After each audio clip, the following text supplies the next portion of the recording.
Hola familia. Today is March 4th. It is actually our last day in Tulum. We fly out of Tulum tomorrow, and I didn't update after our 1 week stay in Holbox, which was after Progreso. I was actually gonna combine what it was like in Holbox and also what it's been like here in Tulum. Girl. This video I'm going to talk about what it was like to be in Holbox for a week and then what it's been like being in Tulum. Holbox is an island in Quintana Roo. It was quite the trek to get to Holbox. To get to Holbox, we took an Uber from our Airbnb to Merida. Once we got to Merida, we went to a bus station and then we took a bus that took us all the way to Chiquila, which is a small town. And after we got to Chiquila, we took a ferry and then the ferry got us to Holbox. So we were in Holbox for like a week. Holbox was an interesting vibe. It's an island, so you know, island life. Like you've got the power going off every single day. I don't know if that's because we were there during storm season. There really wasn't much to do. We chose not to do any of the touristy things. We walked to the beach every single day. There was one day where we went to the beach and we stumbled upon this palapa, which is this like section where with like umbrellas and things, and we asked if we could utilize them since we didn't really see anybody around, and the maintenance guy who was there was like, absolutely. He ended up talking to us about what it's like for him to live in Holbox. He's not originally from there. As we learned, people in Holbox aren't originally from Holbox. They all travel from other parts of Mexico. Argentina, lots of Argentina people were there because it's such a touristy town. I knew it was going to be touristy, but I didn't realize how touristy it was going to be. It's another Cancun, it's another Puerto Vallarta, it's another Tulum, it's another Playa del Carmen. It's just a Mexican touristy beach town. She and I weren't really looking for that. We were a little disappointed. Being on the island, everything has to be imported. Things were more expensive on the island for sure. Things were catered to the foreigners. It didn't feel like a typical Mexican town. It felt like a town that has been taken over by the tourist industry. So that was kind of disappointing for G and I. Holbox is a fairly small island, a walkable island. They have the golf carts and ATVs that they utilize on the island. I'm realizing I need to make these videos right off the bat because I've forgotten a lot of what happened in Holbox, to be quite honest. I was having a look through like my journal to see what the fuck happened. I think it was hard how non-Mexico it felt. I'm looking at my notes because I can't fucking remember shit. I've been comparing a lot of these towns to Ciudad de Mexico, Mexico City. It was hard that we couldn't really find a good tortilleria or like a good panaderia. It was one mercado and it was honestly like they had 2 vendors and everything was closed. We also got there at like 11, so maybe that's why, but still, like it's 11, right? It felt early enough, I don't know. Also, things were just pretty expensive. Everything was written in English. You have like a bunch of English signs. You've got American music and European music playing everywhere. You feel like an authentic Mexican experience. Holbox's waters were really pretty. The beach was really pretty. I believe it's mostly Golfo de Mexico. I could be wrong. I don't know if it's Caribe waters too. We went during a time where there was a seaweed everywhere. The beach was pretty stinky. There were a couple days where it would clear out, but generally it was hard to find waters that were not over contaminated by the seaweed. We had been told by many people that Holbox was a really pretty island, and so that's why we decided to pick that as a place. We're really glad that we only were there for a week. You lose power every single day. I don't know if that's island life or if that's the fact that we went during a touristy time. Holbox was in the news a week before we got there because of a really bad storm. I guess a lot of the restaurants and even some of the places where people live were flooded. We were actually a little nervous about what that was going to be like. We were originally going to be in Holbox for 2 weeks, but then we moved it to 1 week. The place that we stayed at, G found through booking, and it was janky. We would ask for things and the person really was not interested in helping us out. Like we were asking for basics, like do you provide soap for washing your hands, and do you provide towels? felt like pulling teeth. We like to cook a lot on this trip, and so it was hard. Didn't have a blender. It was hard to really feel at home the time that we were there. I think it was on the Sunday that we were there. There was a storm, and it was kind of fun. Everybody came out. Like, everybody was like at the beach just looking at the water. There were also a lot of windsurfers out there, and some people who were working the restaurants, and they were looking a little scared because of the week prior that had that big storm. But the other thing that we really liked about Holbox is the fact that the beach was literally right there.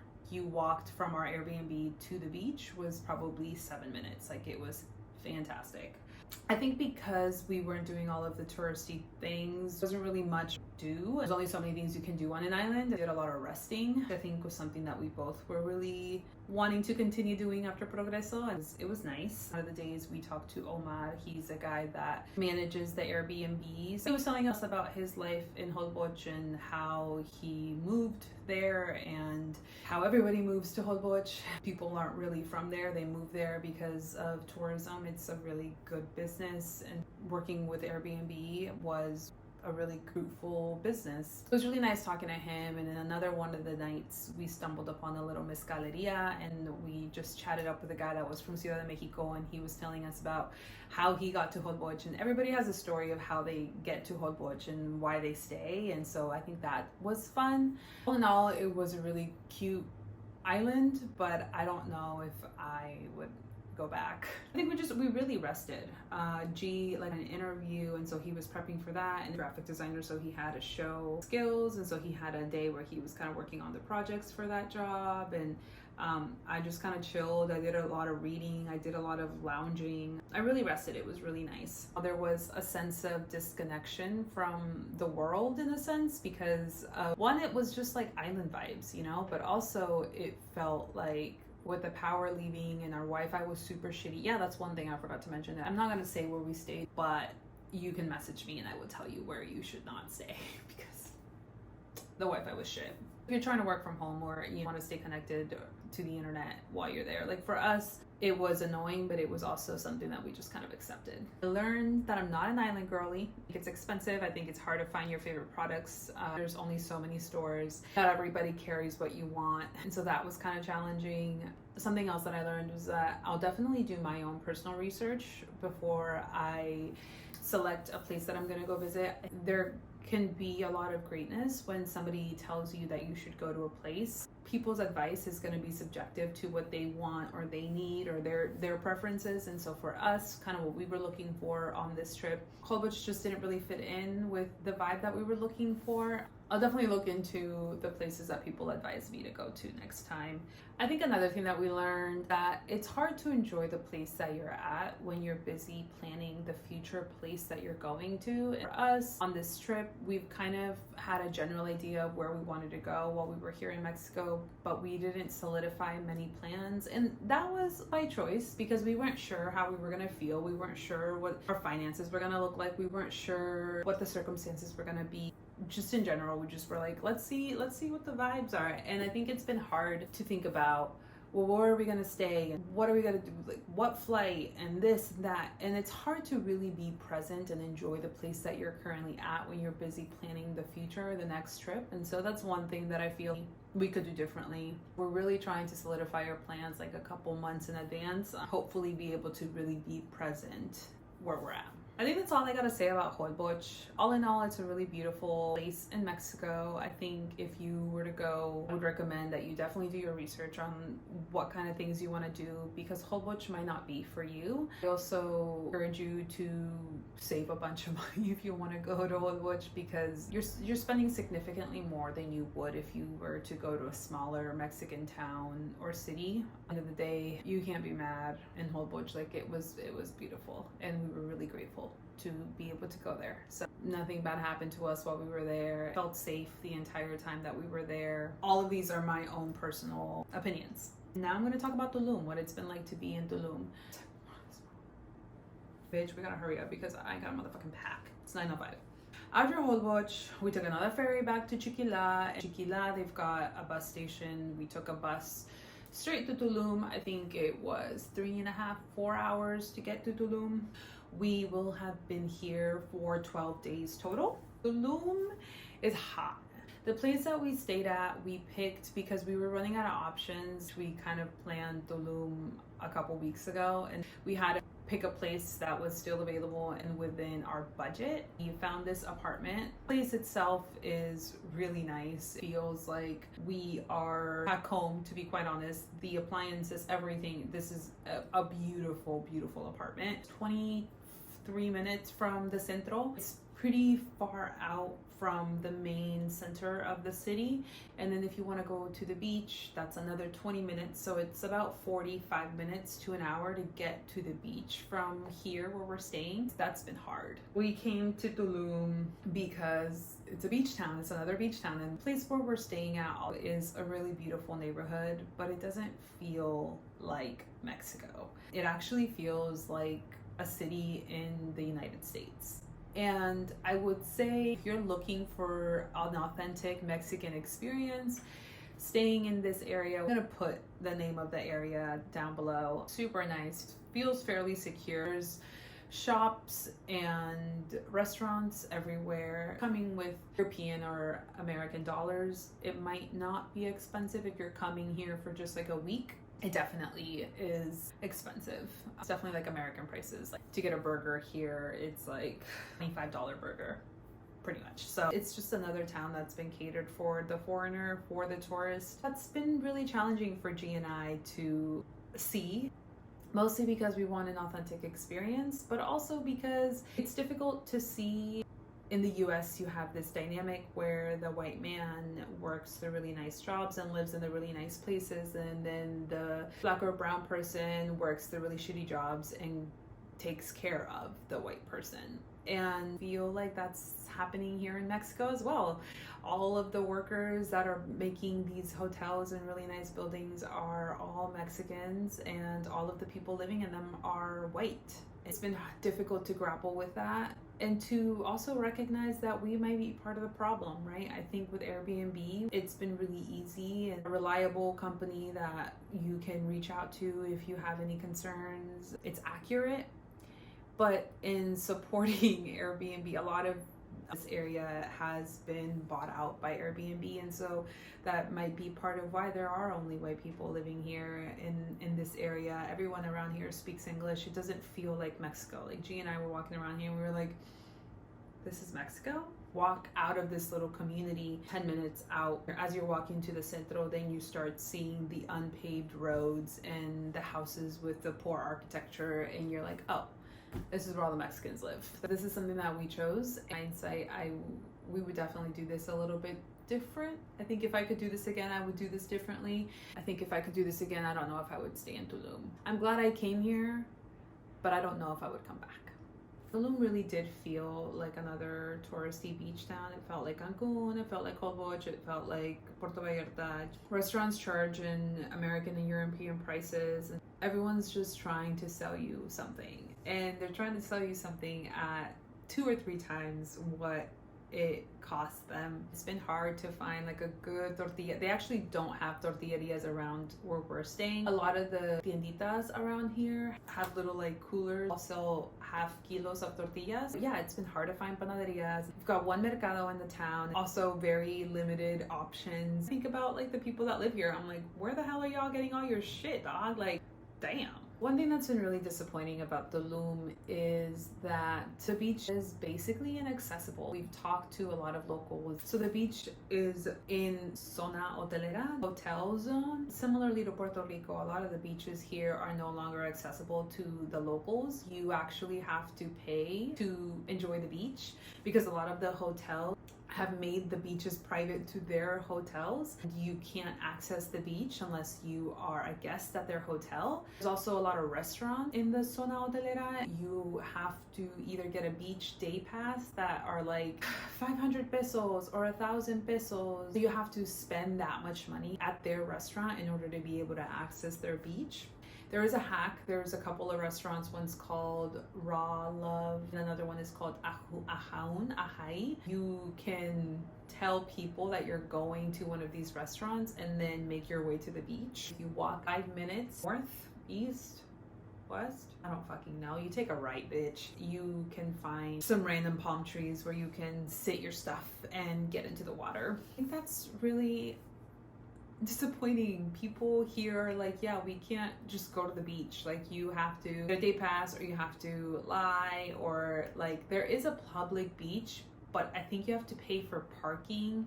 And I think it's a really small beach, and there's like a lot of rocks. We ended up going to the place that I told you about because G got a tattoo, and one of the guys at the tattoo shop was telling us that that was the best. That's what he does. Talked to somebody else today, another tattoo artist, because I got a tattoo today, and he also mentioned that this is something that the locals struggle with. So that was really disappointing. Also, you know, we're so far away from the beach, 45 minutes away, that it did feel discouraging to go.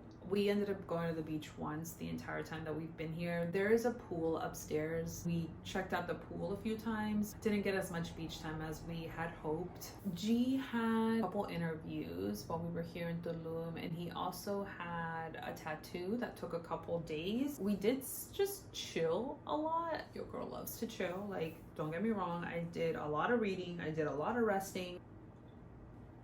I did have a lot of solo time, and I was able to just kind of relax and read and do my own thing, and that was really nice. Used the gym upstairs. We would walk to the centro, but we cooked at home a lot. Watched a lot of Netflix. We watched the Avatar Last Airbender live action show. We've also been doing a lot of planning and organizing for our future trips. Like, it was hard to be present these last few days, and we were so busy thinking about the next place that we needed to book or think about or worry about. I was working on my visas for India and Indonesia. Yesterday would have been the highlight of this trip. We did end up taking a tour. That tour took us to Chichen Itza. It also took us to a cenote. It took us to a Mayan village, a Mayan buffet, and it took us to a small town, Valladolid, which is a small, authentic Mexican town in that area of Yucatan. So we went back to Yucatan already, bitch. That tour cost us 1,500 pesos, which was kind of expensive, but if you think about it, entrance fee to get into Chichen Itza is like 628 pesos if you're a foreigner.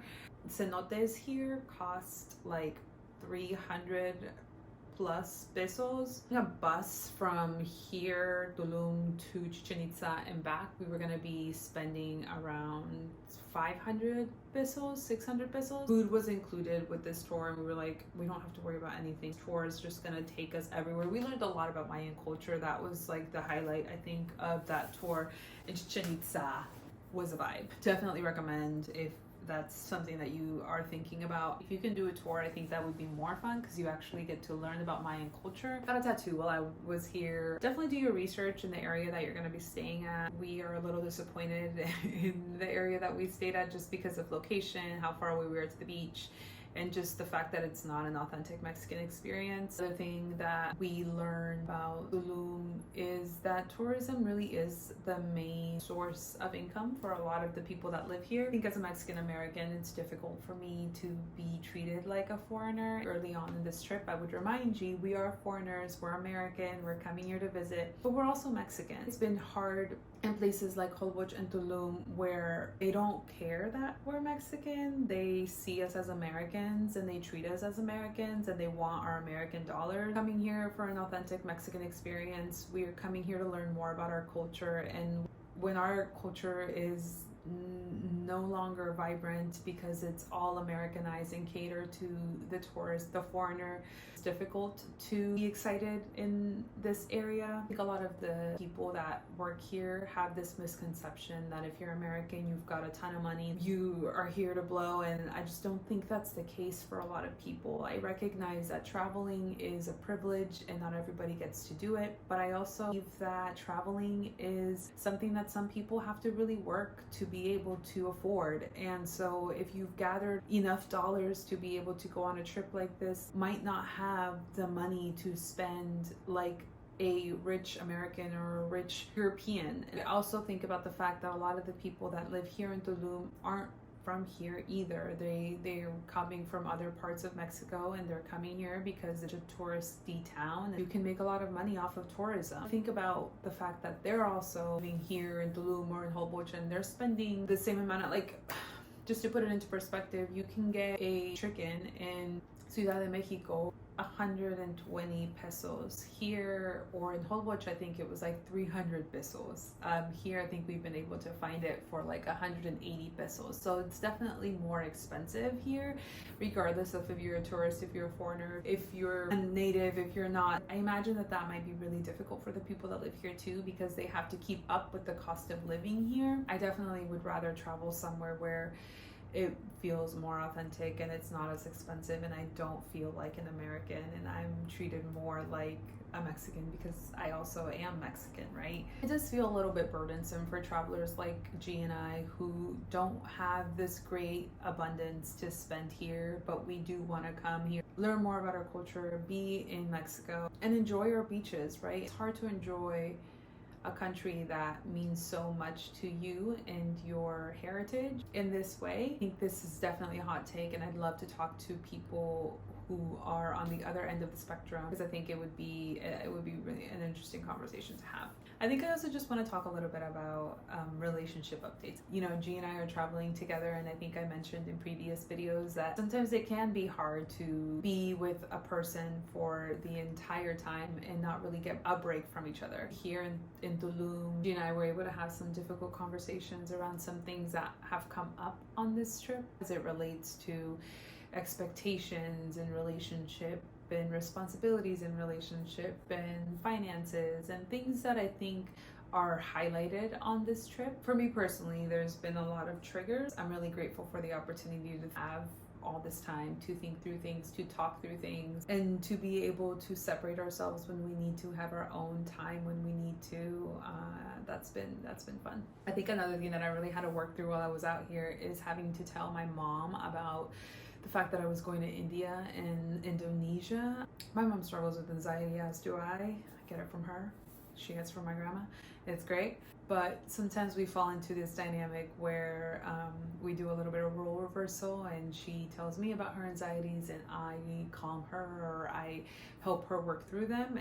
I was just really anxious about telling her about India just because I know that she was going to be really anxious about that. It triggered a lot of feelings around like, maybe I shouldn't go. Maybe it is dangerous. Maybe I don't know what I'm doing. I'm going solo. Who the fuck do I think I am? Fortunately, she took it calm as a clam. That is my experience with Holbox and Tulum. Would I recommend Tulum?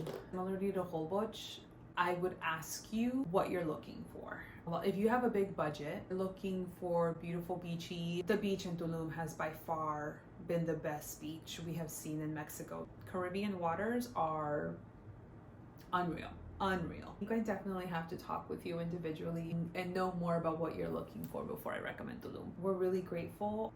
We were safe here in Tulum. We felt safe in Tulum. There were nights that we would walk home late. Our area feels very, very safe, for sure.